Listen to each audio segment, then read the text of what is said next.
All right, everybody ready? I do. Ready?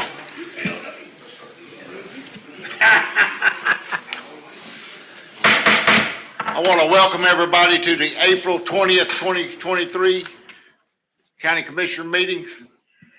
Thank y'all for coming out. At this time, I will give the invocation and lead the pledge. Bow your heads, please. Lord, thank you for your many blessings on us as we go through the day.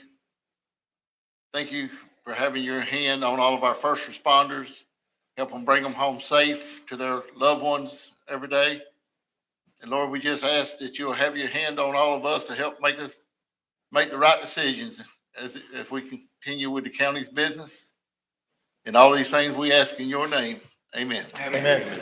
I pledge allegiance to the flag of the United States of America and to the republic for which it stands, one nation, under God, indivisible, with liberty and justice for all.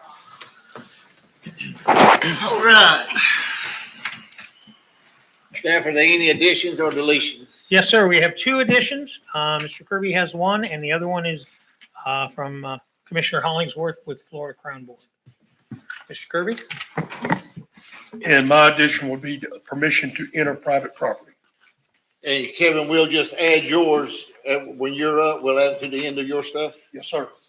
And we formally request to do the Florida Crown Board first. I can do that first. That way we get that out of the way. That's good. Okay, And we have representatives from Florida Crown Board Robert, here. can I get a motion to approve the agenda? Second. Got a motion and a second. All in favor, say aye. Aye.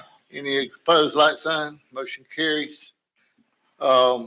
You want to do do we have any proclamations? I think he wants you to do crown now.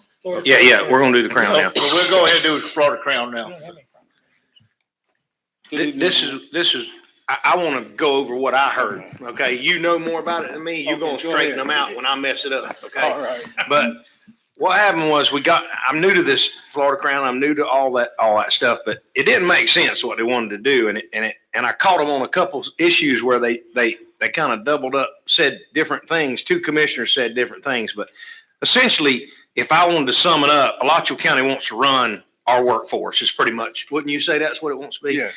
What it is, Alachua County, the governor has realigned everything to kind of cut out some of the boards because there were so many of them. And we're aligned with Gilchrist, Union and Dixie County. Gilchrist, Union, Dixie, and Columbia. That's 4 counties. And they want to give us 3 votes on the board. And they want 5 votes because they're Alachua County and they have a larger population. So it's a 65-35. You know, I kind of agree with that a little bit, but not very much because we have different populations. They have more money available. They have more different needs for employment. They have a whole different. It's really a sad fact that we've been put in with Alachua County because they're a complete different county than ours, and all the other counties are just like us, which it's just putting one big county with a bunch of little ones, and they're trying to take over. Is what it sounds like to me, in my opinion. But when they were talking about it, they said, well, and the problem is they had some disallowed funds in what year? So basically what you're telling us, Commissioner Hollingsworth, is Alachua County will control the vote? Not only will they control the vote, but they'll control all the paperwork, everything. That's what they want to do. Remember, because see, their board has went to being run by their county. It's not a contractor. It's not like Florida Crown. It's a county runs it because I'm going to let you tell them what happened because you know the in and out, but because they had disallowed funding, I told them our county ain't never had no disallowed funding with these guys running it. And we don't have a lot of liability. And the whole big thing was when we said we want 1 vote per county, they said, well, then you're going to have to share in the liability of Alachua County, a county much larger than yours, and you could have to spend a lot of money with liability. I'm not worried about spending money because we had to do it in 25 years, however many, 20 years. They have had disallowed funding. So it's like you've had a bank that lost money and lost your money, and they're wanting you to come back with them. You know, they've already had disallowed funding. Our workforce system has not had it. So to me, it's really unfair for them to want us to be in with them and let them do all the paperwork and everything and us just, yeah, okay, whatever y'all want, y'all send us a little crumb now and then, and I think that's what's gonna happen. But go ahead. Okay. Go ahead. Yes, I'm Robert Jones, Executive Director at Career Source for the Crown. And what Mr. Holloway was talking about is back in 2020, House Bill 1507 was passed, and it's called the Realigning Education and Career Health, the REACH Act. And one of the things that the REACH Act mandated was that they decreased the number of workforce boards in the state. Currently, there's 24 workforce boards. And after evaluation by Ernst & Young, which was a contract that the Career Source Florida signed so that they can investigate how they could realign these workforce boards and who better fits with whoever. And for whatever reason, they decided that because of our travel patterns where a lot of our people end up working in Gainesville or whatever, they decided that Career Source Florida, Region 7 with Columbia, Dixie, Gilchrist, and Union counties should join with Lodgewood, Bradford. Now, as Ms. Holloway was saying, now Lodgewood, Bradford, back in 2020, they had nearly $1 million of disallowed costs. One of the reasons why they had such costs was that they were the only workforce board out of the 24 in the state that had an administrative entity that was for a for-profit organization. All other boards in the state are either a 501(c)(3) special district. So those dollars are basically, as a 501(c)(3) nonprofit organization, your goal is to serve the people. But when Luttrell County had the one board, like I said, that had a for-profit organization, that organization main purpose was to less dollars spent of federal dollars, the more dollars they kept as profit. And because of that, when the DEO and the Department of Labor came down and monitored Alachua County, Alachua Bradford, I should say, Workforce Board, they found that there was nearly $1 million of disallowed costs. Of that $1 million of disallowed costs, 900,000 or so was paid by Alachua, and Bradford County had to pay the balance, which was 90-some thousand dollars. So that's where the disallowed costs came. And as Mr. Holloway said, I've been with the Career Source Florida Crown, our workforce board, for 25 years, and at no time have we had any disallowed costs. So when with the REACH Act and the mandate to decrease the number of workforce boards, when the report came out, the decision was to eliminate 3 workforce boards by combining 6 workforce boards. So our workforce board, Resource Florida Crown, Region 7 was combined with Region 9, Alachua, Bradford. Region 11 and 13, which was Flagler, Volusia, and Brevard, was also combined, along with Pinellas and the Tampa Bay area. So those 6 regions were combined into 3. So now they're recommending that there be 21 boards instead of 23. So with that being said, we had a workshop supposedly with Alachua Bradford on the 12th of this month. And in that workshop, my 4 county commissioners on our consortium, Ms. Sharon Langford from Gilchrist, Mr. David Osteen from Dixie, Mr. Matt Johns from Union, and then Mr. Hollingsworth for Columbia. They were on the call along with several county commissioners from Alachua County. I'm not sure, but I don't think the Bradford County Commissioner was on there.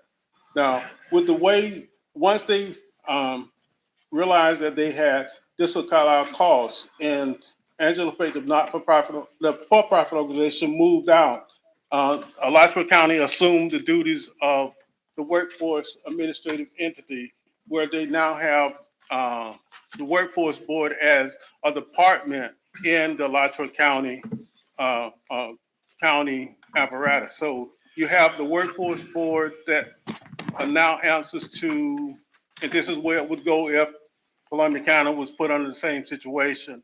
The workforce board now have to answer to the assistant county manager. Then the assistant county manager have to answer to her boss, which is the county manager, and then eventually everyone has to answer to the county commission. So when we started the conversation, the first thing that we suggested and which is normal for most consortium of a workforce board, is that one county has one vote. And let me step in right there. Mhm. And that's how it is in Jacksonville with all the small surrounding counties there. Mhm. They don't want to do that. And if you back me up on this, I'm sorry for interrupting you, but I just wanted to make sure they knew that. That's how it is in Jacksonville. And their Yeah. biggest thing was they're trying to, it seems like it's trying to scare us. Well, you're going to have to share liability for our huge population. Right. Well, we don't have a problem sharing liability because we don't have any, and we never have had any, whereas they have. So I'm like this. I don't want to saddle y'all with $500,000 worth of something because Alachua County messed it up. When they say liability, are they talking about liability? All the counties have to share it in any county liability, or Right. every county is responsible for their own liability? That's what they're saying. But see, Alachua wants to run it all because they're saying because they have staff to do it, they can do it more efficiently, and it'll cost less when the grants come because a lot of the staffing is taken out of the grants. But in my opinion, I don't want to be any part of what they do. I want us to do our own, but I don't know if that's popular. Are they saying with one vote per county, mean that no matter what county Right. happens, Right. you're gonna pay 1/5 of the damages? That's If right. I got 5 votes, then I'm gonna pay 5/5 of it? And you That's- don't, is that's that what how they're it- saying? That's kind of the way they're saying it, but let me just expand on what Mr. Hollywood just said. We looked at a couple of large regions that have a mixture of urban and rural counties, like he said, Jacksonville, that's region 8 next to us. They have Baker, Nassau, St. John's, Clay, and Putnam County. But even with Jacksonville, the city of Jacksonville, having such a large population, they still only have one vote in that consortium. And also we looked at Resource Central Florida, which is the Orlando area. The Orlando, Orange County is in there with 5 counties, Osceola, Seminole, and a couple other counties. But even in that situation, still, there's one county, one vote. Now, the way Alachua is set up at this point, they have, Alachua Bradford has 4 county commissioners. And at this point, 3 of those county commissioners are from Alachua County and 1 from Bradford. So that tells you right there, Bradford has no say in anything that goes on with that workforce And board. to include to that, Bradford didn't even show up at the meeting. Yes. because they didn't knew call they them didn't because have- they don't have They anything. had no power. Right. So, like I said, our recommendations and what all 4 of our rural counties have stuck with that one county, one vote. And what Alachua was actually saying is that they think that it should be an 8-county consortium with Alachua County having 5 votes and the other 5 counties only having 3 votes, which means 2 of our local small counties, which include Bradford with our other Columbia, Gilchrist, and Union County will only have 3 votes, with 2 of those counties not having the votes at all. Now, one thing I can say is I talked with Adrian Grant, which is at Resource Florida, is the senior vice president for external affairs. I talked with her the next day and told her exactly what had gone on with that meeting. She's graphically stated that there's no way that the governor will allow any workforce board to be set up so that no counties have a say in any of that. And let me include, I think that's illegal. I think you can't say 5 counties and there's 5 counties and only 3, they only get 3 votes. Right. How you going, what are you going, Gilchrist going to vote half a vote and I'm going to vote? You know, I don't even think that's legal. And maybe, just maybe, the governor set it up that way because he knew that what they're saying can't happen. It's 5 to, we have as many votes as everybody else. Right. Well, and actually, when it was set up with Alachua Bradford, because Alachua was assuming the majority of that disallowed cost because of having that for-profit organization, and they assumed the majority of that disallowed cost. That's why they set up the workforce board the way they did with 3 commissioners from Alachua and 1 from Bradford. But when you look at our situation, where we have a physical agent, we perform our duties as a physical agent. We also perform our duties as the administrative entity.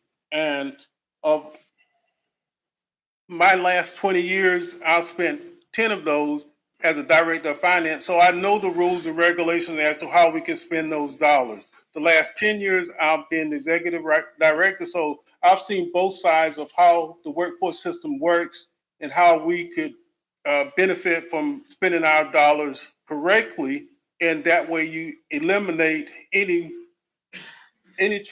chance of having any disallowed costs. As long as you do what is right with the federal dollars, the funds that are given to you, and you follow the correct program, policy and procedures under that program, you don't have a problem with disallowed costs.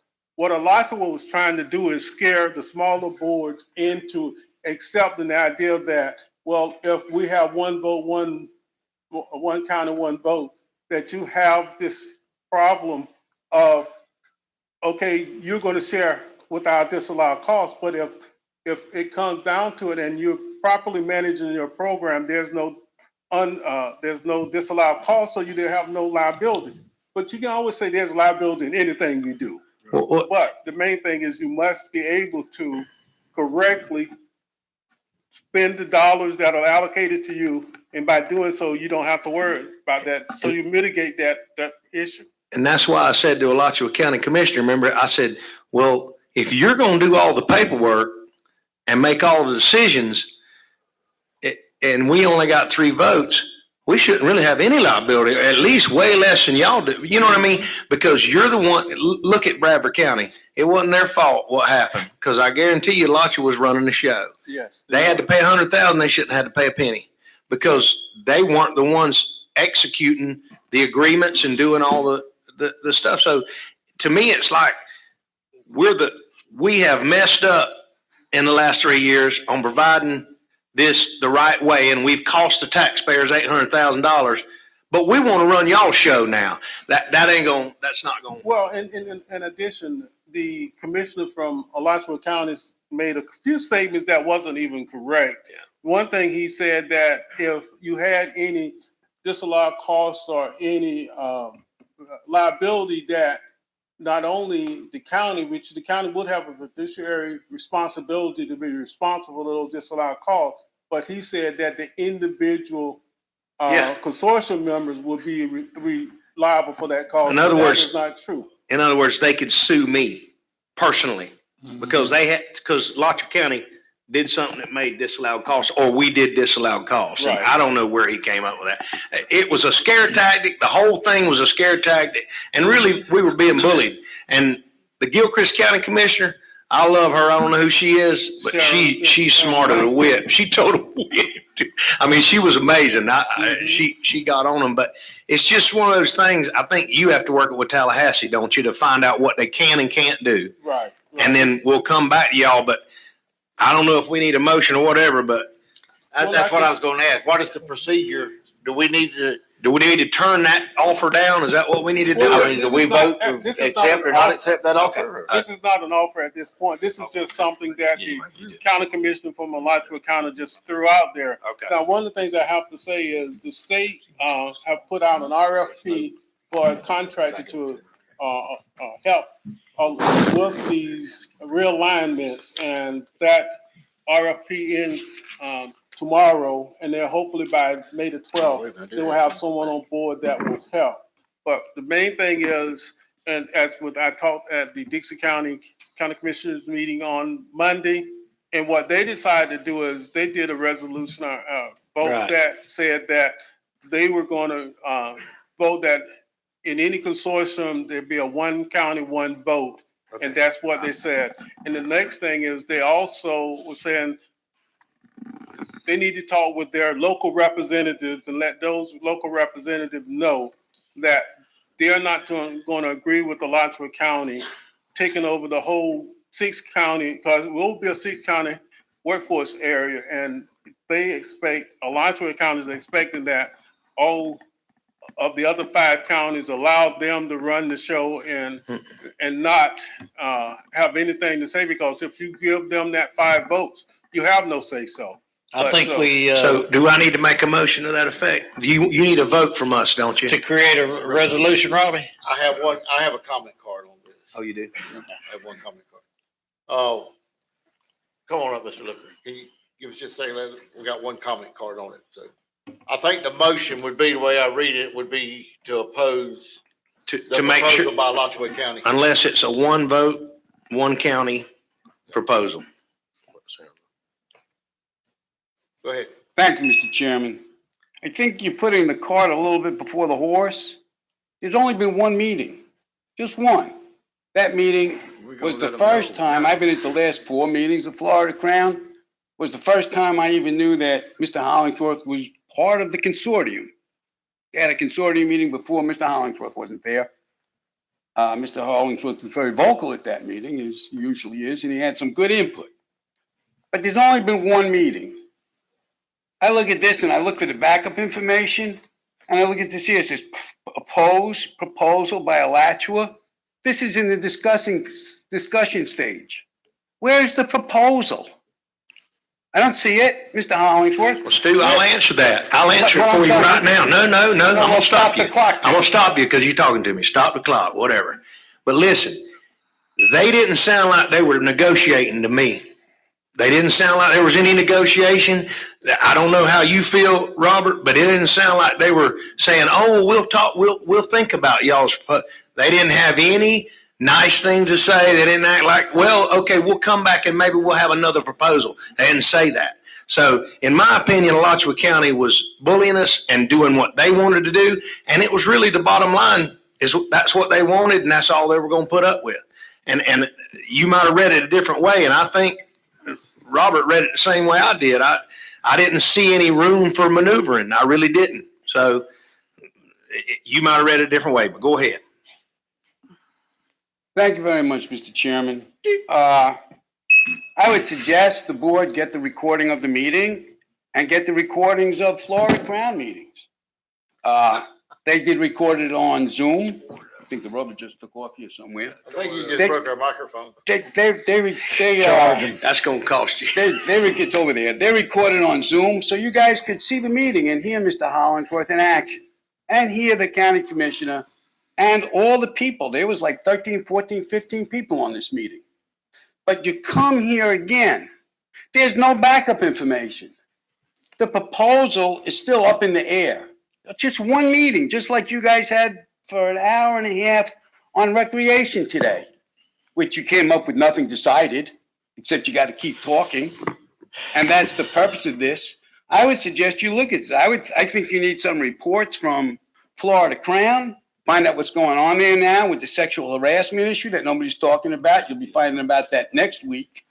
And reports on the ROI, the return on investment, how much Florida Crown is spending in overhead and salaries, and how much is being put into programs for the workers in Columbia County and the other 4 counties. The last time there was a problem like this was when Elizabeth Porter was sitting on this commission, and Dale will remember, and the county tried to take over Florida Crown. At that time, John Chastain was the manager there, and Robert was the head of finance. So I think what you guys need to do before you vote on anything, there's nothing in writing here, a proposal. If the proposal was not approved by the people that met, all the counties that met, and all the people from Alachua County. So I don't even know what you're voting on. You're voting on hearsay and a rumor with nothing in writing. So Thanks, Steve. my time's not up, so I would strongly suggest that you consider getting the stuff before you vote on anything. Thank you very much, Mr. Chairman. I'm done. Okay. So, Commissioner Hollingsworth, would you like to make a motion? hey, I'm going to make a motion that we refuse any offer that doesn't at least have one vote, one county. Robert, correct me if there's anything, and also that they don't run all the day-to-day activities of the workforce careers. We have our own. We have that. So that would be the motion. And I understand it was a meeting, but we need to go ahead and make our voice clear, our board, because I believe, I don't know if Gilchrist has already done it, but I think Dixie already has. So we're just putting our opinion out there now because there's no reason to hold back and talk about it anymore until we do that. Yes, that is correct. Dixie and I think Gilchrist is both. Gil- And basically, they're just saying that when we first started talking in the workshop, the first thing that Alachua County said, if you're going to talk about one county, one vote, this is a non-starter. That was one of the things they said. Then later on, after talking, going back and forth for a while, they did make that recommendation. No, it's just a recommendation that one of their county commissioners came up with. But in that recommendation, he wanted to give Alachua County the full power to run the workforce board through the county. And what Dixie and Gilchrist and hopefully Columbia and Union would say is that we don't feel that's, even if you just start talking, letting them know that from the beginning, you're not going to talk. You're not interested in allowing Alachua County to have more than one vote as all the other counties do. But yeah, it was just a workshop, an initial workshop. But like I said, when the state names their the contractor that helped with the realignment, that will be a help so that when our next talk with Alachua County, we will have hopefully individual from Career Source Florida and also the new vendor that will be the contractor who's supposed to be helping all these regions merge with each other. So that's just what I know at this point. Well, and if you remember, they said, well, we shouldn't talk about governance right now until later. We need to talk about what we're going to do for the people. Well, we as county commissioners can't, and I disagreed a few minutes into the meeting. I said, I think we got to work out the governance before we start saying what we're going to do, because we got to know how the votes are going to go, how we're going to vote, who's going to have say so, just like this commission. If you said, let's elect county commissioners and see what, and let's talk about what they're going to do. Well, we got to find out how many votes each committee, you know what I mean? So it was kind of like they were pushing that off and just wanting to talk about what we're going to do and really not working out governance right in the beginning. How many votes, it was like they were kind of holding out, and we finally got them to actually say what they wanted to do. So Well, obviously Dixie County and Gilchrist County felt like they were being pushed too. So, And I think- they brought it up at their meeting to vote on it. So, do I have a second on Mr. Hollingsworth? Second. Got a motion and a second. Clerk, do you need us to repeat the, motion? Got it? Okay. All in favor, say aye. Aye. Any opposed, like sign? Motion carries. Thank you, Mr. Robert. All right. Do you have anything else you want to add, or? No, that's about it. I mean, besides, like I said, it would be good, nice if you're speaking with your local representatives and letting them know with this merger that you as a county would like to have one county, one vote on any consortium or governance type they put together, so that you would definitely have that one county, one vote, and everybody will be equal when it comes down to consortium. Yeah, I think Senator Bradley would be a real good person to talk to, because Clay County has one vote. Jacksonville's 5 times the size of Clay County, and they have one vote. Yeah. So she would understand the Right. ins and outs of it. Mr. Robert, real quick, what is an example of an unauthorized expenditure? Just real quick, I'm just curious. Yeah, one of the things that I'm probably have to go through the Alachua or Bradford.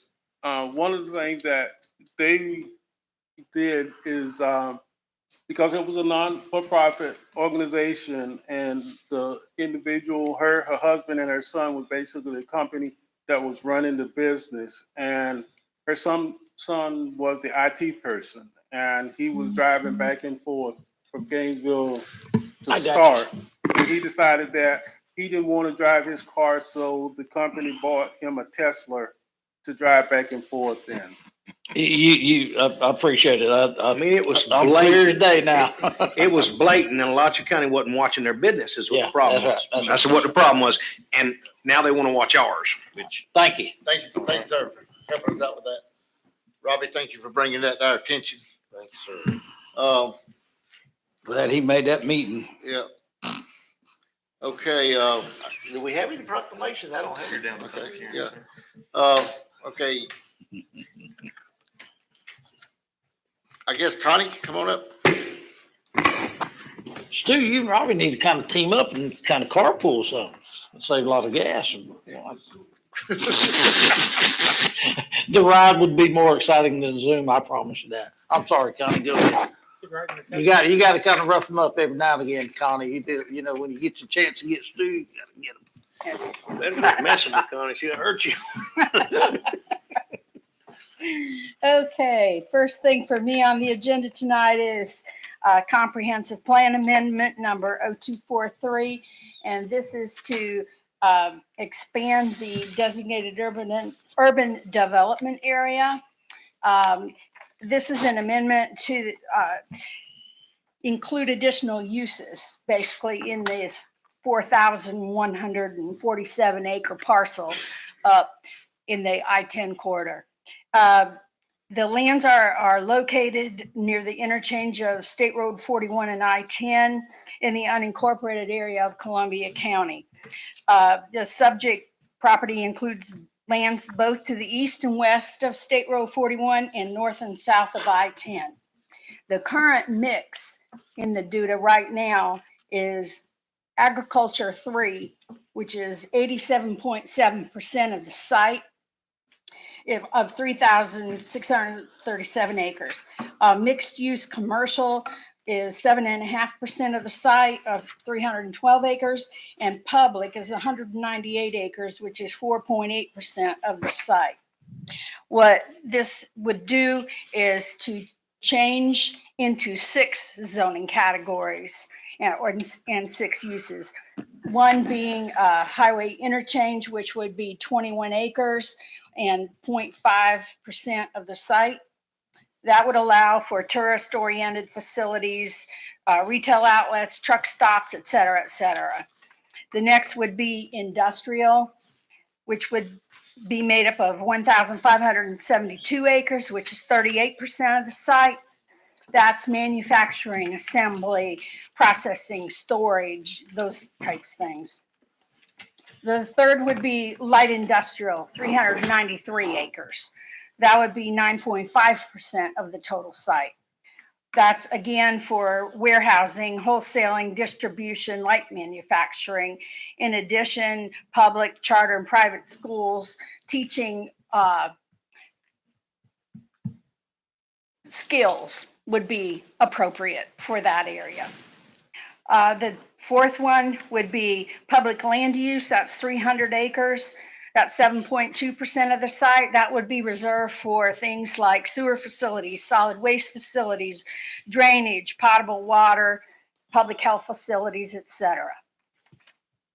The last one would be residential, and that's into 2 categories. One of low density, which would be 2 dwellings per acre.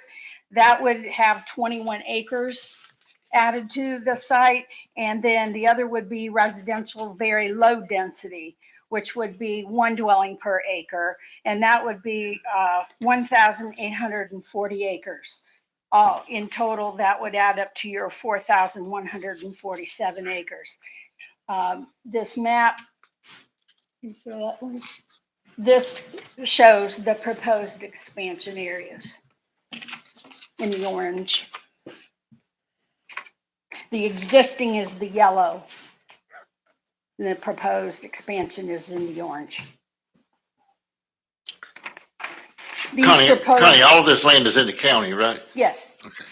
These proposed amendment to the future land use map will result in change of permitted densities, intensities, and overall land use entitlements in a portion of the county that is in close proximity to I-10 and State Road 41 interchange that has been identified by Columbia County as an area that is strategically located and appropriate for future economic development.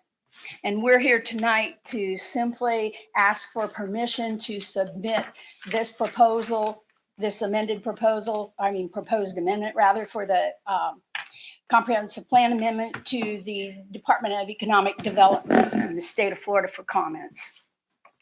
Mr. Chairman, Yes, sir. I've had, at least 3 meetings with the property owners, that we have in question tonight. They all agreed that, this was one of the best uses for their property. And I so moved that we, Let's do the public hearing first. Let's do the public hearing first. Let's open the public hearing first. okay, I'm sorry. At this time, we'll open the public hearing. Is there anybody here to speak for or against this proposal? Not seeing anyone, we'll close the public hearing. Okay, Commissioner Williams. Mr. Chairman, as I said, I have had 3 meetings with all the landowners in this new proposed Duda area. They are all in agreement that this is the best use for their property. And I so move that we submit this to the state for the change. Second. Have a motion and a second. Any more discussion?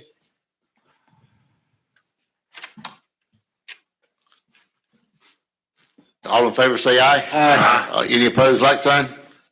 Motion carries. Connie, real quick, this could probably be a twofold, question. Mhm. When we, when you mentioned the tourist area, in this particular Duda, at that time when this thing is, approved, is it my understanding that, and I don't know what I'm actually asking as far as the technical word, but when we did Ellisville, we come up with a facade, what do you call it, Troy, where all the buildings got to basically meet this criteria. Mhm. Do we set up a separate one will we set up a separate one for that, or will it be a continuation of the one down in Ellisville? No, so Ellisville, the Duda, and then the overlay districts are different. The overlay district in Ellisville is pretty strictly limited. Okay, If you want to move it into other parts of the county, we basically just take that overlay district, figure out the new legal description, and then go through an adoption process. I got you. Okay. But no, okay. it won't be automatic. When I was reviewing the stuff, I seen that tourism part, and I Yeah. was curious about that. Okay. Tourist-oriented facilities just lend itself to retail outlets, truck stops, that kinds of thing, I got you. like a Buc-ee's. Thank you a lot. Okay, do you want to move on to the SD 192? Yes, please. Next on the agenda is a subdivision 0192 for preliminary plat approval for Terra Luna subdivision for phase 1. This is in RSF2 zoning. This will be over behind the Haven Hospice back in that area. 79 acres, and it will consist of 102 single-family dwellings. Okay, at this time, we'll open public hearing. Is there anyone here to speak for or against this?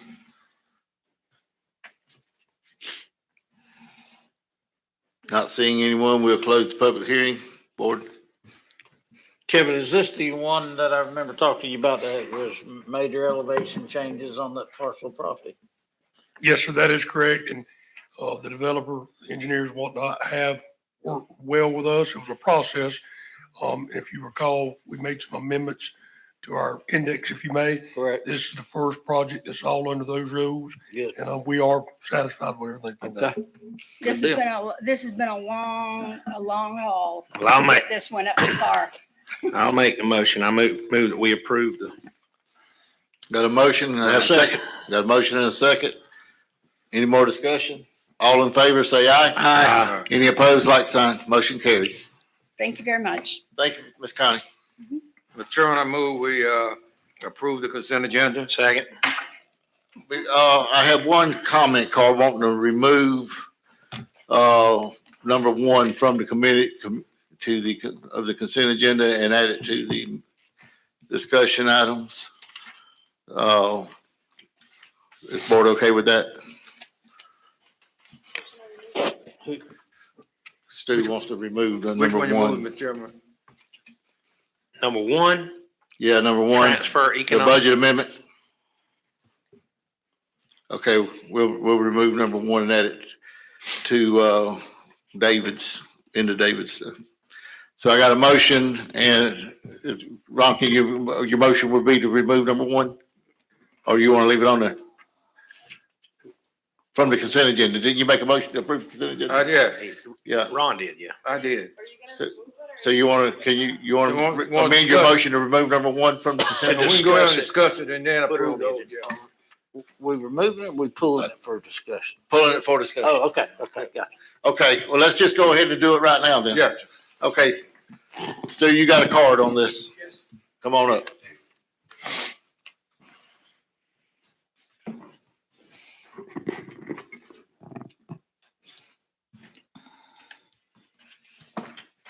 The time going.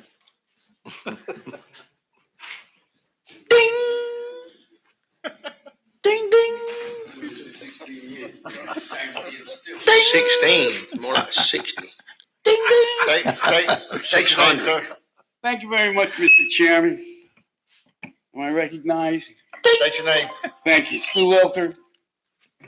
I reside 6.5 miles south of the thriving metropolis of Fort White and Rocky Forge District. I have a question about this. You're transferring $300,000. What is the Future Enhancements Fund? And is this $300,000, first of all, I don't even know why it's on the consent agenda, because this is not just a ministerial task like approving the minutes or the warrant register. The $300,000 is being moved for professional services for economic development activities. So are you planning to spend $300,000 to hire a consultant to do the DUDA stuff that Connie just mentioned, where she is, that Ms. Scott? What is the $300,000 for? What is the professional services that you want to move it for into economic development? The $300,000 is for hiring consultants, professionals. I can't hear, could you? The $300,000 is to cover the cost of the professionals that we hire that are necessary to develop the sites for future economic development enhancements. One of which was the DUDA project, which was done through a private consultant. To get these sites ready for development, sometimes you have to do studies and like changing the DUDA and expanding the DUDA. And you have to hire professionals to do it. And so that's why we're moving the money from future enhancements to professional services so that we can get the land ready for those future So enhancements. you don't have anybody in mind now, Mr. Kraus, or is this just putting $300,000 in a fund? Well, part of it was the DUDA study that Connie just finished. Right, how much was that, I, you know? is Connie still here? No. I can look that up for you. I don't have it with me. So the balance would be for projects that haven't been named yet. Yes. We Okay, know there are certain projects that are Through the looking to chair. locate here that we believe we're going to need funds for professional services. Such as an example, if I may, Stu, as the rail project that we had conversation a couple weeks ago for different studies that may be needed to continue that ball rolling. Is that correct? Could be that one. We have the study And- that's and- going on Bell Road that was funded through a grant that may lead to additional studies there.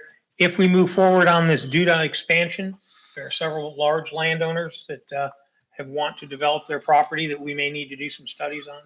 And so we just want to be prepared to do these future enhancements if we need the money. So will we know on the regular agenda, Mr. Chairman, as thank you, Steve. those matters are drawn down? Thank you. Being they used up all my time, I just had a question. Thank Will- you. So will the- when will we the have a public contract, know?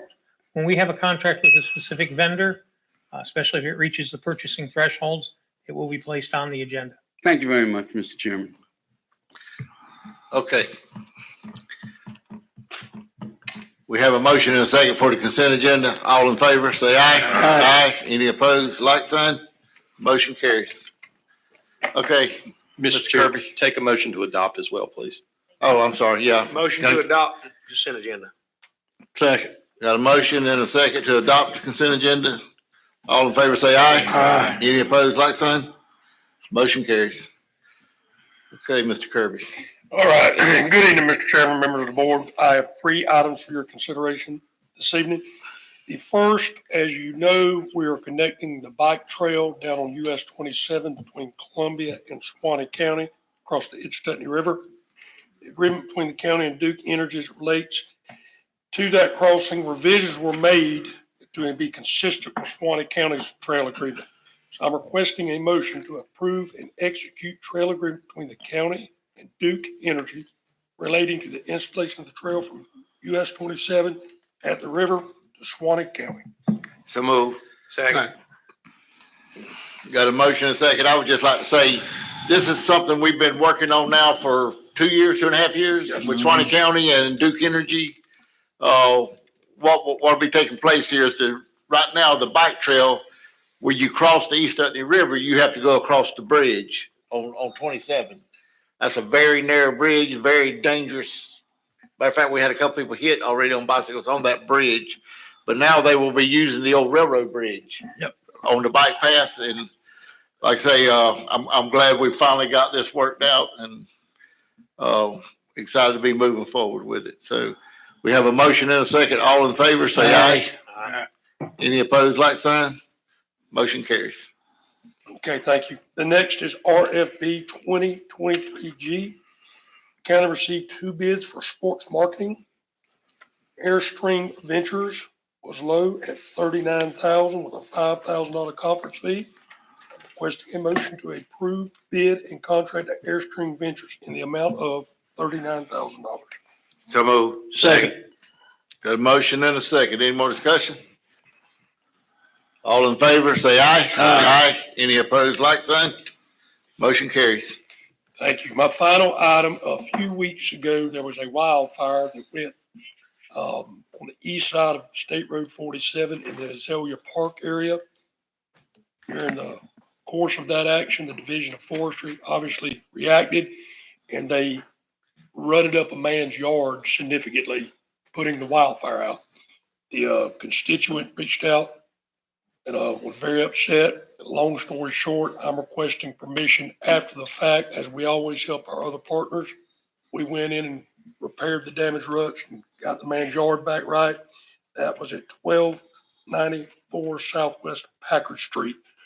This is Mr. Murphy's district, And Kevin, I appreciate me and Kevin had discussion of this, Forrester reached out to myself and Mr. Dix.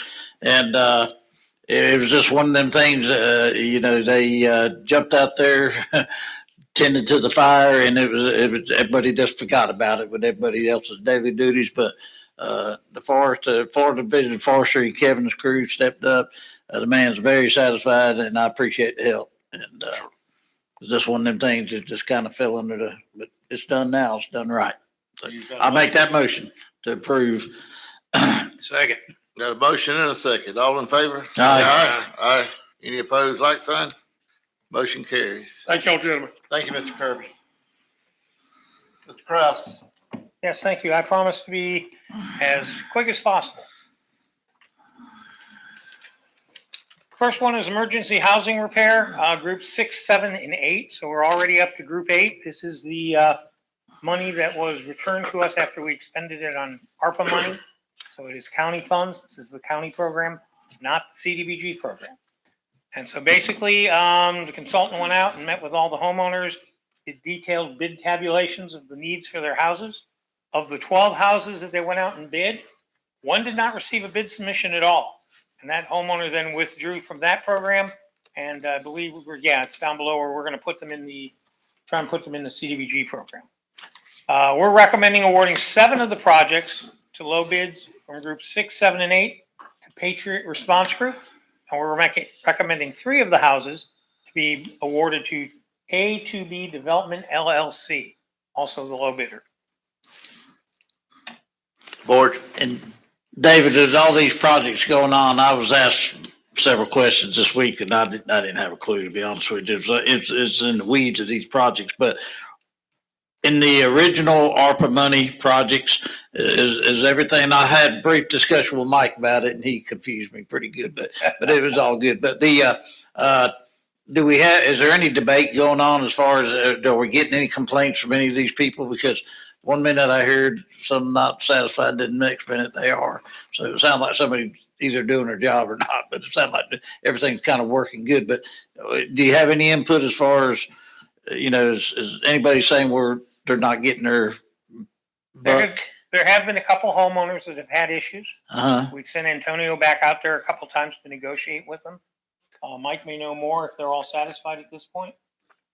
So at this point, they're all satisfied. Well, I know Yeah. the Antonio gentleman visited one of the homes that I talked to and seemed like that was definitely smoothed over. So that was Part of good the to problem- hear. Part of the problem was some of the homeowners wanted everything done. But this was just the emergency repair grant. It wasn't meant to do everything. And so there's a dollar limit. It was 40. We raised it to 80 because we just, prices of everything, you need to cover more. But at some point we have to say, once you get past 80, you've got to pick which ones you want fixed and which ones you don't want fixed. And I guess my simple question was the people that have qualified for the ARPA and then that monies were spent to a certain point, then the desired repairs weren't finished or got to that point. All of them, like you just said. Can them people qualify for the CDBG? Do they go to the top of the quote list or do they go to the bottom? How does that work? The CDBG is ranked independently. Uh-huh. So we can try and put them in the program. They have to qualify for the program.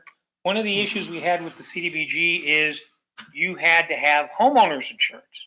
Gotcha. A lot of these homeowners that live in houses that are substandard don't carry homeowners insurance. Right. Well, HUD is saying, if we're gonna put this money in the house, we want to make sure if something happens, we get repaid. And so we had to work around that issue of homeowners insurance and can we buy them homeowners insurance to cover it just through the grant period? And so there were a lot of technical issues that had to be revised. I got you. Okay, need a motion. So let me ask Mike a question. Oh, okay. Mike, can I ask a question, please?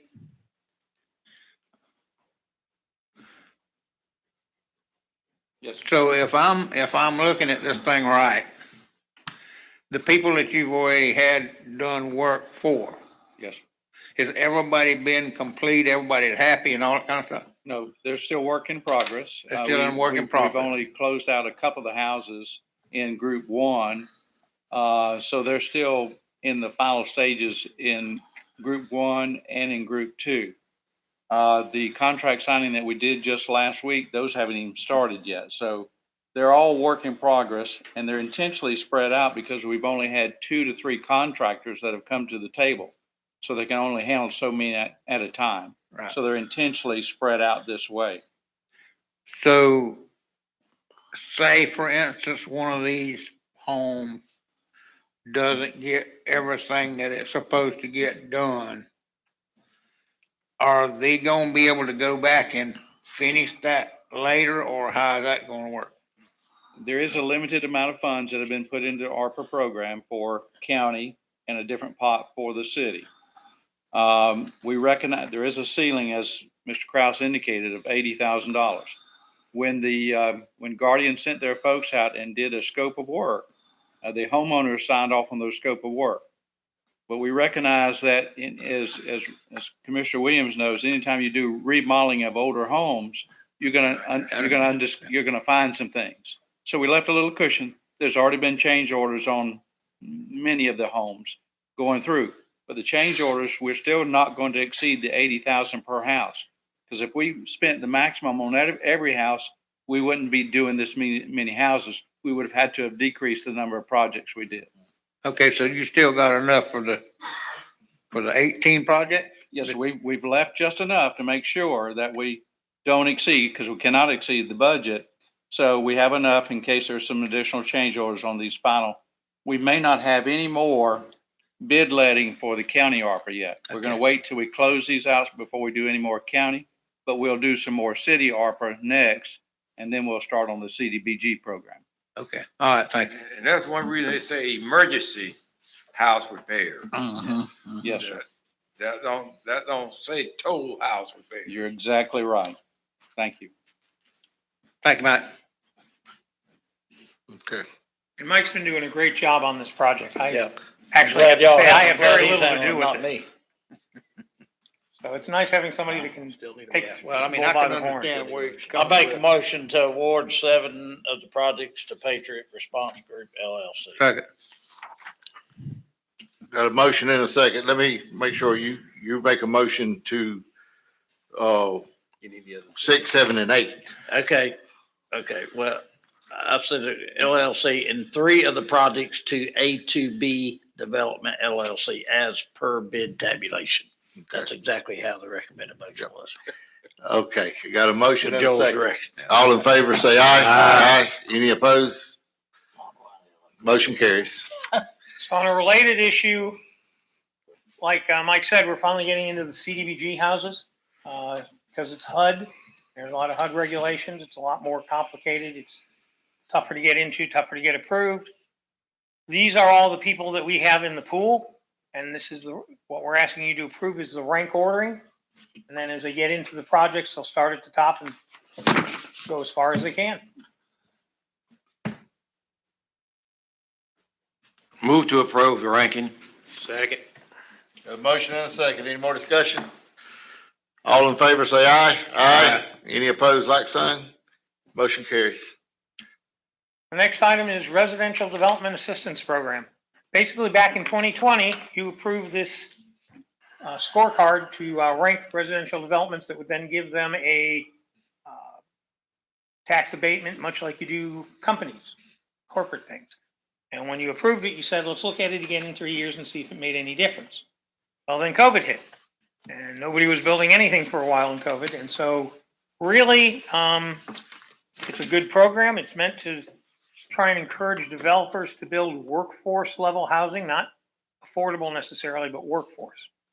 Hasn't been used, but we're requesting that you extend it and see if somebody will start using it. I make a motion to for an extension. Second.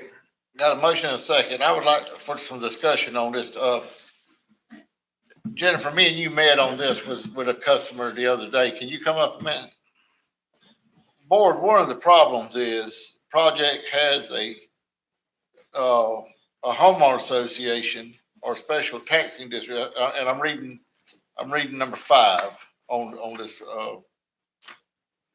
basically who will own, operate, and maintain internal roads.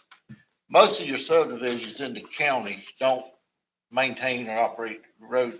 The only ones that do that are the ones that have a regular homeowner association. Yeah. So I don't think we should give 95% rebate, but if somebody's doing 150, 200 house home subdivision, and they're gonna add that to the county, we ought to allow something for them that, that can do some, offer some incentive too, because most of your developers don't do homeowner associations that maintain the roads inside the subdivision and everything else. Right. They turn it over to the county. So, right now we're offering 85, 90, and 95% over 5 years. I would like to see, or give Jennifer something, give her direction to bring something back to us that kind of works for this a little bit, that, and I'm talking to developers that's doing this, that maybe you could do 50 or 60% to a development that is still providing 80 to 100 houses to the county put on the tax roll. But, right now, I think it reads, once the subdivision is 50% complete, the county takes over the road. And the other thing is too, if you read down at the bottom, it says there will be no incentive without, let me see, 12 months of executing an economic development agreement. Well, 12 months after the development agreement, if all of y'all are dealing with stormwater water management, stuff like that, that's dealt with them lately, you can't even have permits in 12 months. From the time you develop an agreement, it's usually 2 years before you can start building a house. So I would just like to see maybe Jennifer and Stosh work on some of this and make a few changes before they bring it back to us. Joe, do you have any? Yeah, just Mr. Chair, number 5 is much less relevant now since y'all passed your changes to the subdivision ordinances. Number 5 is not nearly the issue it was 3 years ago. So as it's being considered, number 5 might be taken out entirely. We were trying to insulate the county against the exact same kind of issues that ended up occurring that we then tried to amend the subdivision ordinances to address. That's what I But when whispered to Mr. developers look Kirby. at this now and they read number 5, they're saying, well, I don't. Yeah. And then in I don't terms qualify. of project commencement, I think what this was, if I recall correctly, it's been a few years, but the idea was they didn't want you to entitle a site and then just sit on it for 5 years.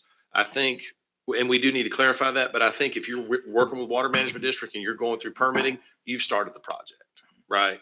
I think and you correct me if I remember you had some Yep. discussion on this. We didn't want anybody to entitle a site and then sit on it for 10 years. If they were going to do it, we wanted them to do it. So why don't we make it read when they pull their first building permit? That's what I'm saying. When I'll work with Jennifer, we'll clarify that a little bit because I understand the way you're reading it, but I'm just reminding the board why that got put in there.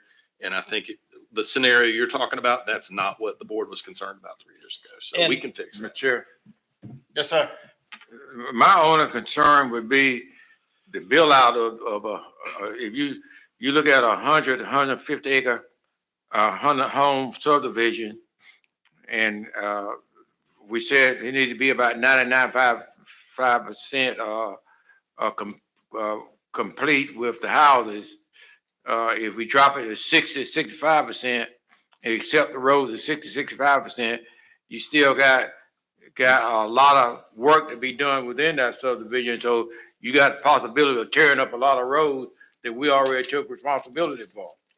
And you could say you could take the road at 90% build out or something like that, you know? The farther out. Yeah, I mean, I'm just saying that. I think that's what it reads now, it's 50%. So, I don't really have when we take it over, that's up to staff. But again, like I said, with the rework that y'all just did with the subdivisions, the 50% build out rule, with us using as-built and having assessment mechanisms built in, again, it's good what y'all did. You've minimized the risk of all of that.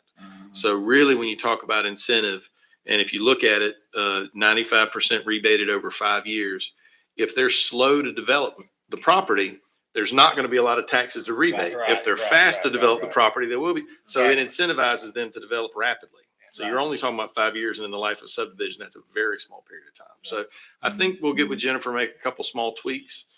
In the meantime, Commissioner Murphy's motion is to extend. Yeah, Jennifer, real quick, were you involved with this one, Tim? Yes, Mr. sir. Williams? Okay, so, and we'll have to just go back and check as y'all reevaluate, but it seems like we had discussion on this.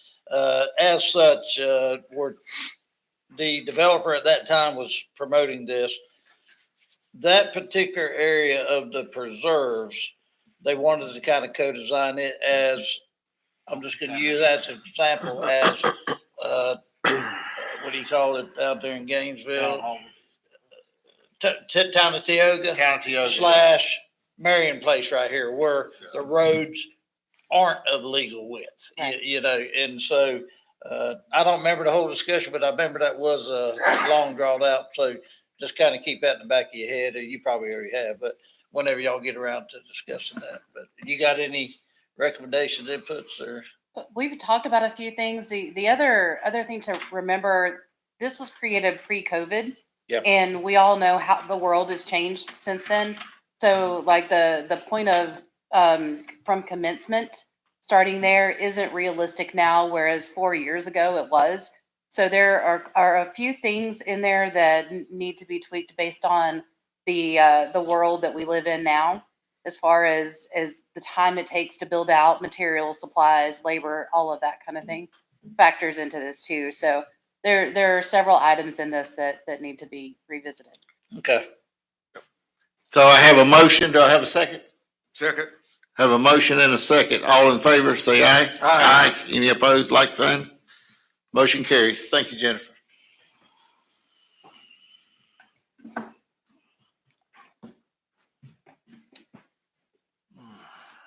Next one is resolution number 2023 R17, the 2023 price index. This is something you adopt every year for private investor-owned utilities.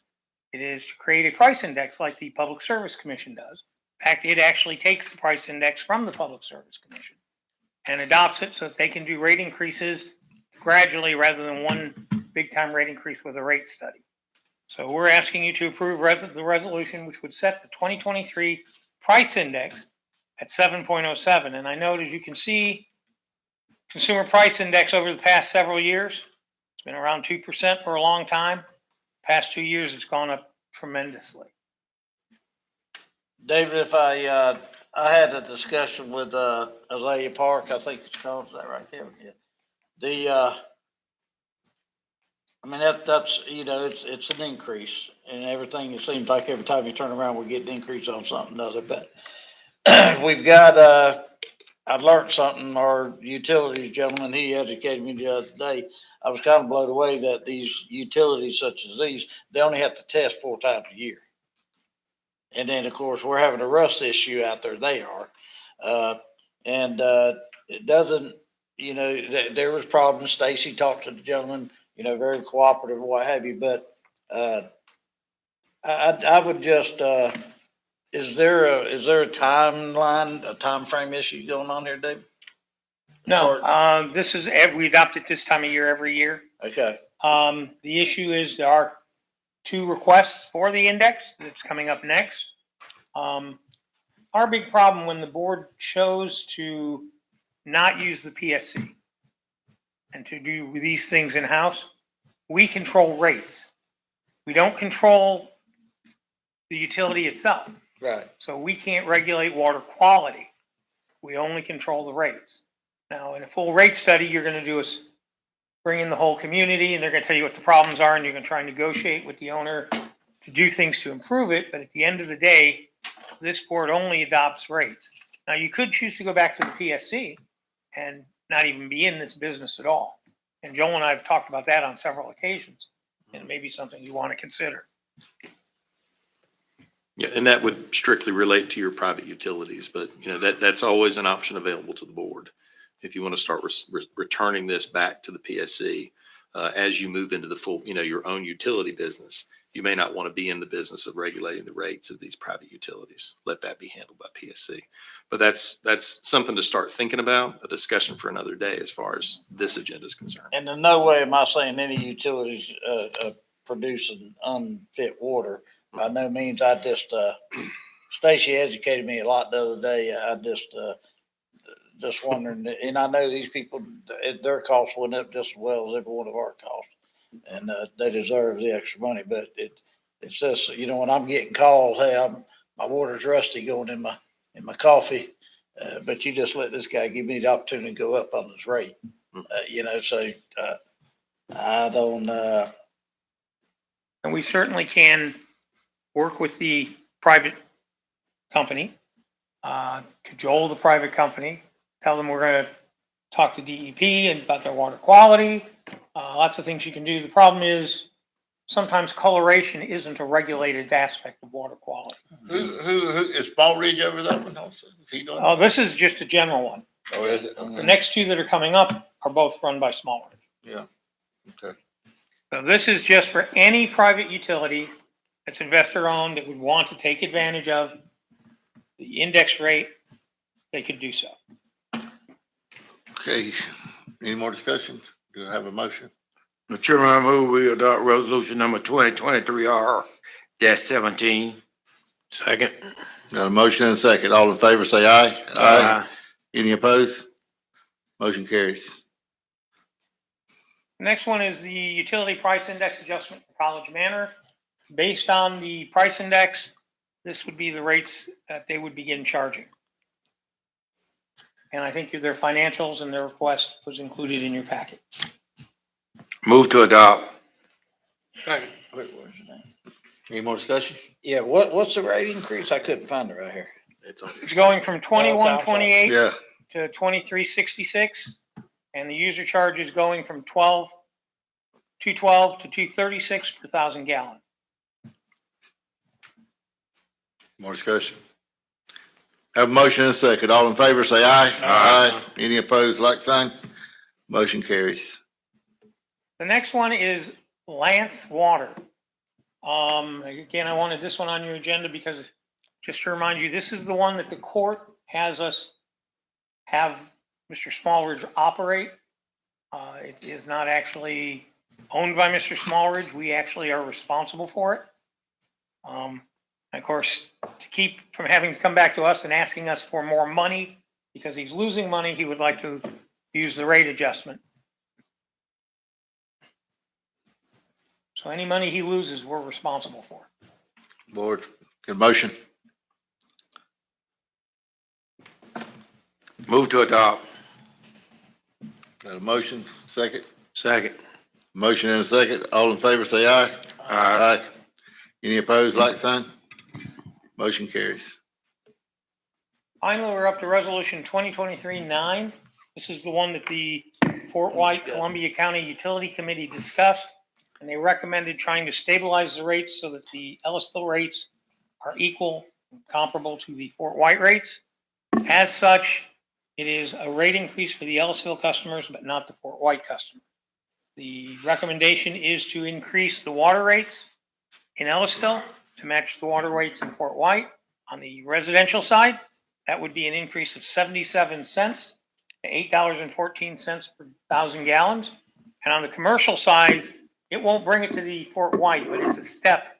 And we're going to gradually get it to the Fort White rates, which means the commercial water rates increase $4.03 per 1,000 gallons to $32.64.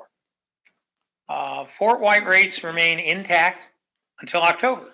Their board of town council members, their town council, voted 3 or 4 years ago to adopt a series of rate increases over the next 5-6 years. They voted to implement consumer price index every October. So the Fort White rates will go up 7.07% in October.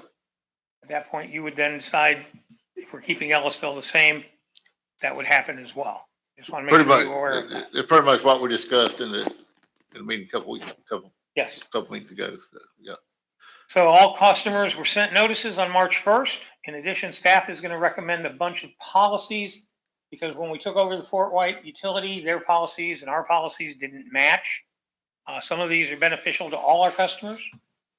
For instance, all return checks will be $15. Our return check fee was much higher than that previously. $15 is what the county charges, like at the landfill and other places. And in meeting with the clerk, we decided the county should just have one bounce check or one return check fee, period. So if they charge $15 everywhere else, they'll charge $15 with the utility. Trip charge, if we have to go out, it's $25. Trip charge for rereads will not be payable. I guess you've read, I won't read all these to you.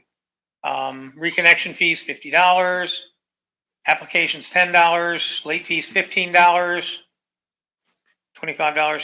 I think you've all read these, but if you want to discuss any of them, we can.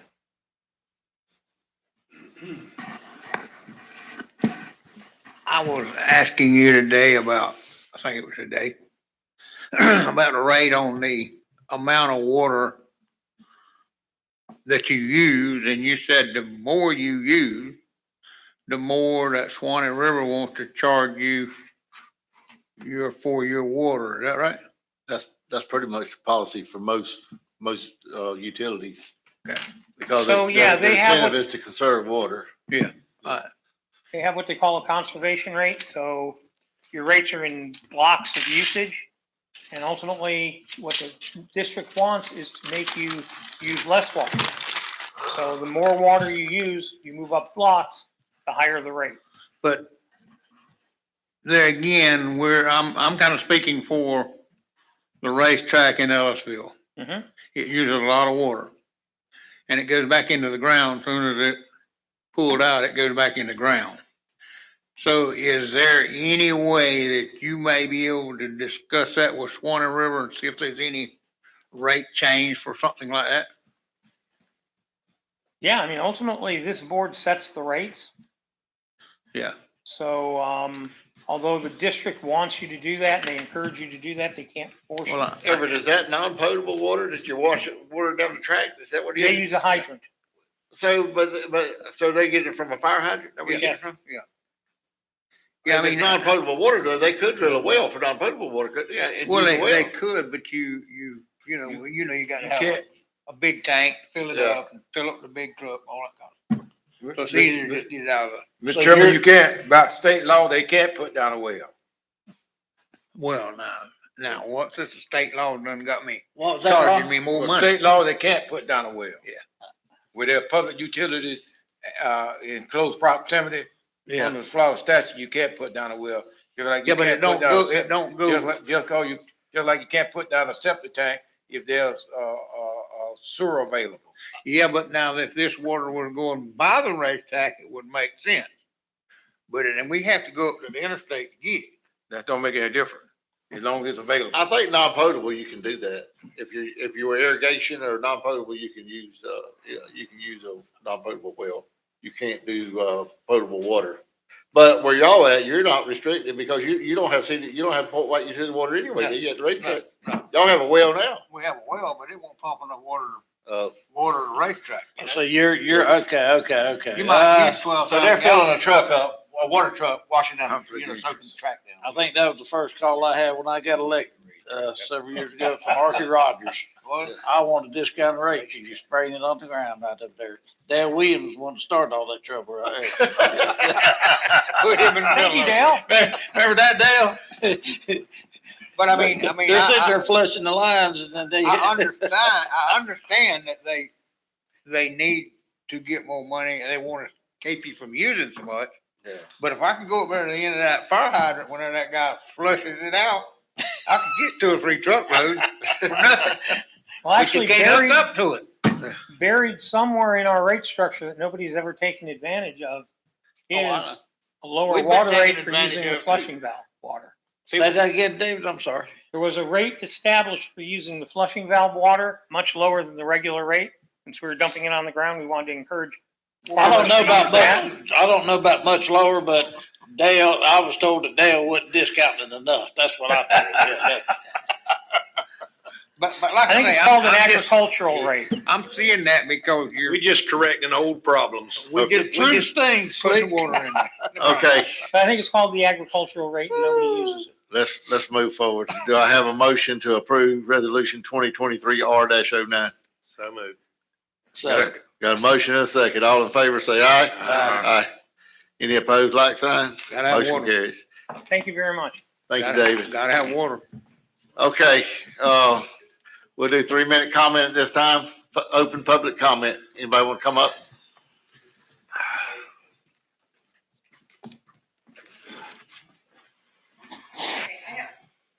Okay, so I'm Nancy Turner. Hi, I'm with Woodborough North, or I live out there anyway.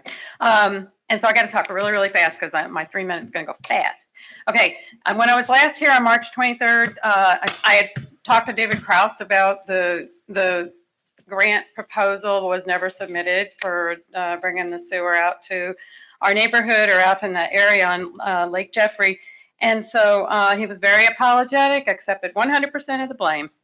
So then on April 6th, he told Terry that he had everything now that he needed at that point to submit the proposal and plan to do it either that day or the next day. And I have an email today from Mr. Leroy Marshall stating that he has still not received anything through the portal for that submission. Have you submitted the grant? You're absolutely correct. It has not. I went Okay. to the engineer to submit it in the portal. The engineer asked me to let him have a little bit more time so he could contact Tim Alexander because he didn't believe what I was asking for was what Tim was looking for. Okay. And I'm waiting to hear back from that engineer. Okay, I don't have much time. Okay, and at the meeting here on April the 6th, someone was present here that notified the Water Management District to listen while Terry Rasmussen was speaking. I wasn't here that day. We know that Warren Zwonka contacted your board denying they had pointed the finger at the county within 15 minutes of Terry's public address. I have queued up for you right now to listen to Larry Sessions. Down does the Heritage Trail, which is an educational trail. I don't know if any of you walk down it. I run down it daily, so I always see whenever they put new stuff out there. But they have little kiosks that most of the Wait a minute, what's going on? library is done. And Sorry. the first time I saw it, I'm like, we're going to have some. Okay, wait a minute, wait. Darn it. It unqueued itself. It's here. Okay. We try to get because Here. Put it right up next to it. the county. Oh, yes, on a regular basis. Okay, because initially, to me, just Larry speaking, the root cause was the county allowed this development to be started way before we ever got involved. Right.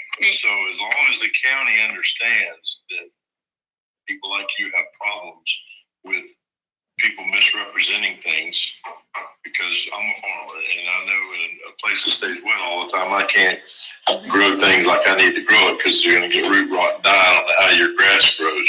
It stays growing if it's so wet all the time. It's water grass or something. You know what I'm saying? But all I'm saying is I just wanted to make sure that the county understands also, so that hopefully in the future development plans, they'll take into consideration, hey. Woodburn North has exacted a new rule in Columbia County in regard to accepting roads and right-of-ways.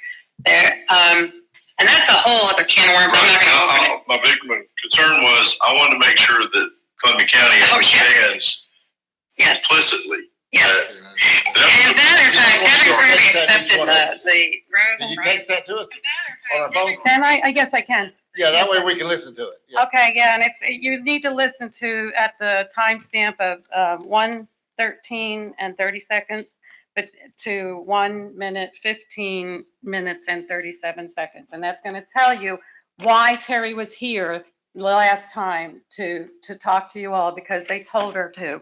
And I also, Put that time in your text. okay, I sure will. Yeah. And that night, I went home so baffled by all the finger pointing anymore that I actually came up with this. And I have copies if anybody would like to know. And this is all the different agencies, and it's color coded to follow all the finger pointing going on. So this is a result of that very meeting on March whenever it was. That was whenever the March 14th meeting at the Swanee, that I drew that on March 14th after that meeting, because that's how crazy this thing is making. Okay. And Yeah, I send have, that to us. okay, Yeah. I will. And I have a copy of the email from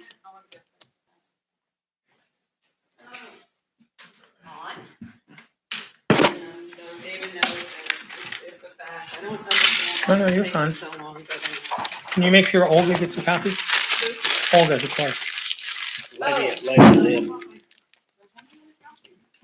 I might have to give her your copy. I'll take Ron's. I'll take a picture of it.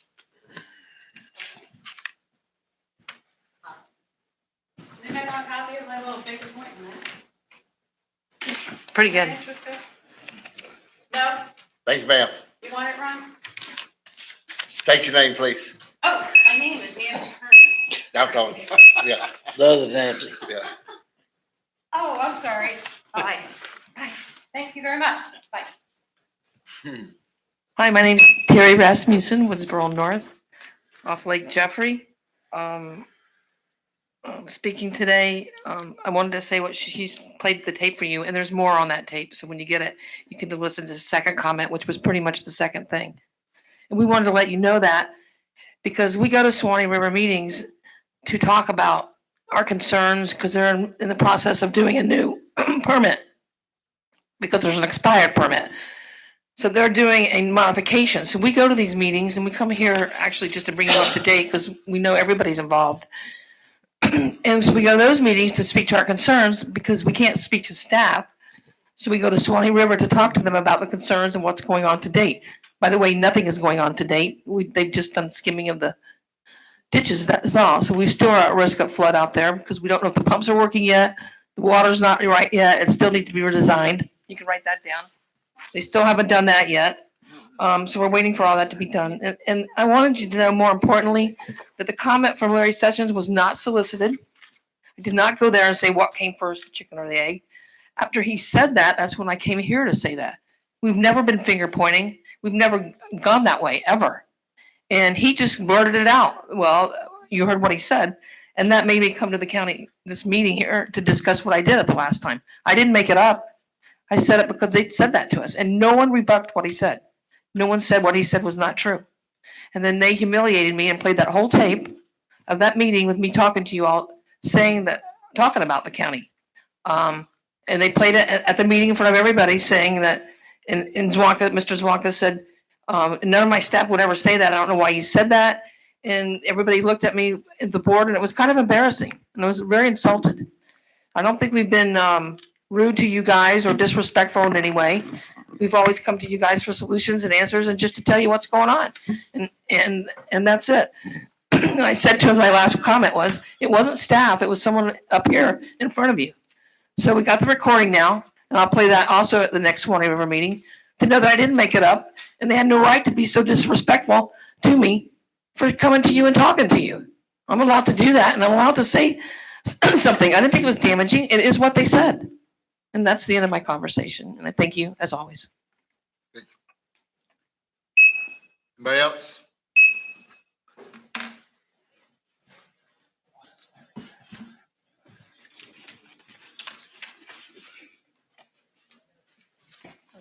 Mr. Chairman, Commissioners. State your name, please. I'm sorry, Sylvester Warren III.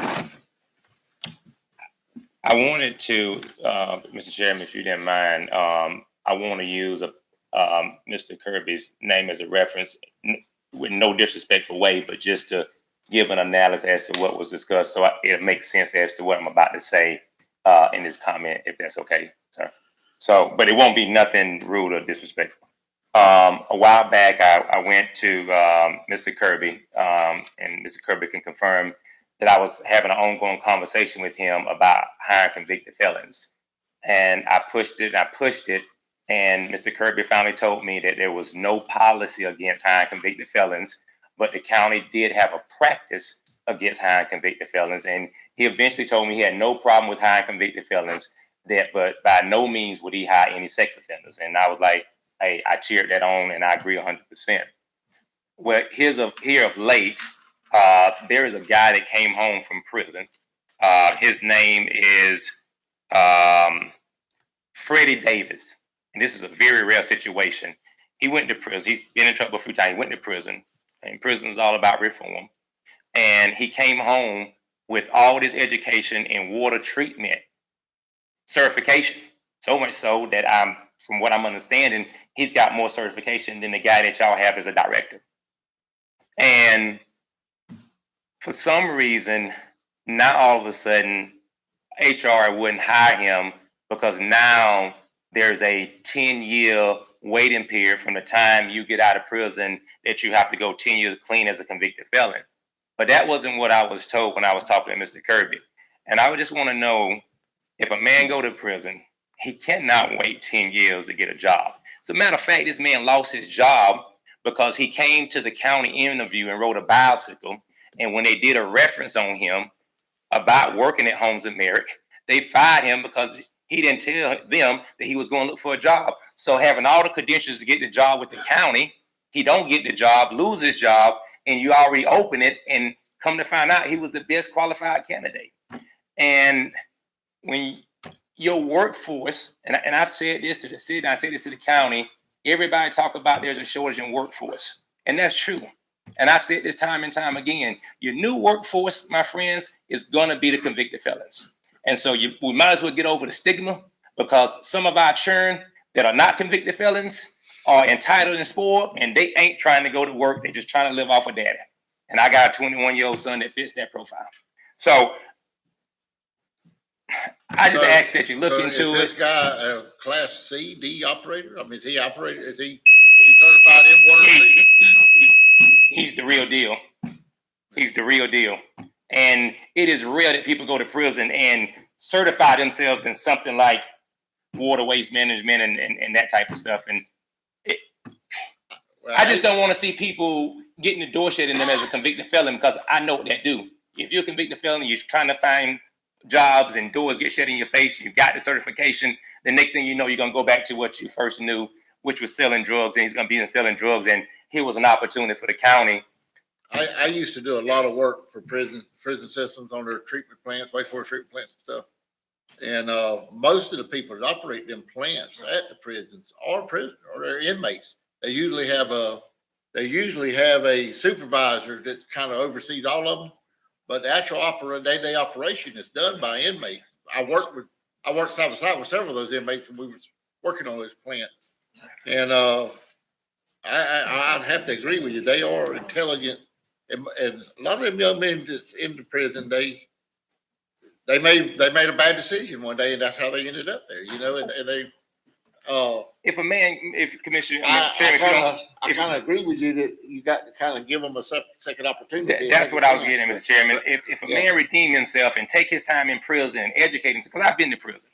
There's people that are getting high, gambling, and everything else. But if that man took out the time not to do all the nonsense of going in prison and educate himself and getting his degree and getting his certification, and he's home trying to be a productive citizen, why are we shutting the door on him if he's qualified? That's all I'm asking. At the end of the day, it's the decision of the administration and the commissioners. I'm not fighting you on it. I'm just simply bringing it to your attention. Thank you, sir. Thanks for bringing that to our attention. All right, anybody else? Commissioners, y'all have anything? Mr. Chairman, I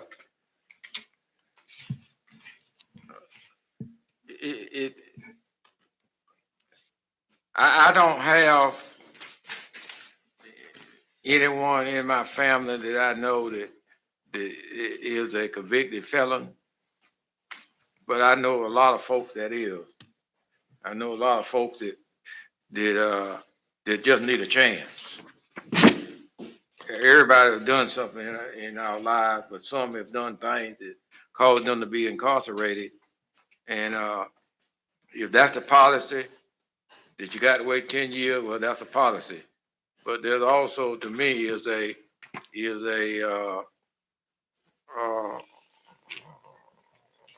don't say overlook the policy, but there's a way to work around the policy. I think a person that showed that much interest to get the degrees that this young man got said something on its own, in a sense of speaking. But I'm not in the position to make that call. But I'm concerned about fellas not getting the opportunity they need to redeem themselves. I'll have a comment. You done yours? I believe in giving convicted felon job. Now, I don't know what the situation is with this, and Mr. Kirby's always been, that I know of, pretty good about, doing what he has to do to make sure that people are qualified correctly in what he does, and he does it as good as anybody. But I do agree that convicted felons need chances. It's one of those things, you can't hardly get anybody to work anyhow. And typically a man that is out of jail like that, usually pretty good worker, pretty hard worker, because he's been where he don't want to go no more. And he's trying to do right. But I don't know what the situation is here. I'm just speaking from myself. I wish I could hire him, but I can in my business. And I had a lady one time, 30 years before she was with her boyfriend, stole a car. She started to work for me and found out she got felon 30 years ago, and they wouldn't let me hire her. So, that's going overboard. But I feel like Mr. Kirby does the best he can up there, and I don't know what the policy, what it is, what it isn't, and I guess he can get with Sylvester on that or whatever he wants to do. But I do need no convicted felons are useful. Oh, I don't know who. I don't know. I don't know where he went. I don't know if it's. I don't mean to include you in that, Mr. Kirby. I don't know, but wherever it went, I didn't know there was that policy. Mr. Chair, Yes, sir. if I may, Commissioner Hollingsworth, I am unaware of a 10-year waiting period. I've never heard of that. We can take this under review, but for the record, and Mr. Warren's exactly right. I told him exactly what he said I said. We have kind of a unwritten policy that it's a case-by-case basis. And in my opinion, that's the way to be. We can take it. We do not have a policy against hiring felons. And to my knowledge, I've never heard of a 10-year waiting period. So we can take it. If I can, the only thing that's unique about water utilities is the homeland security element. I just did a quick search. I didn't see anything about a 10-year waiting period. So, I think we'll research this. We'll go back and talk to HR and find out where they think it might have come from. But this is absolutely the kind of thing we need to clarify.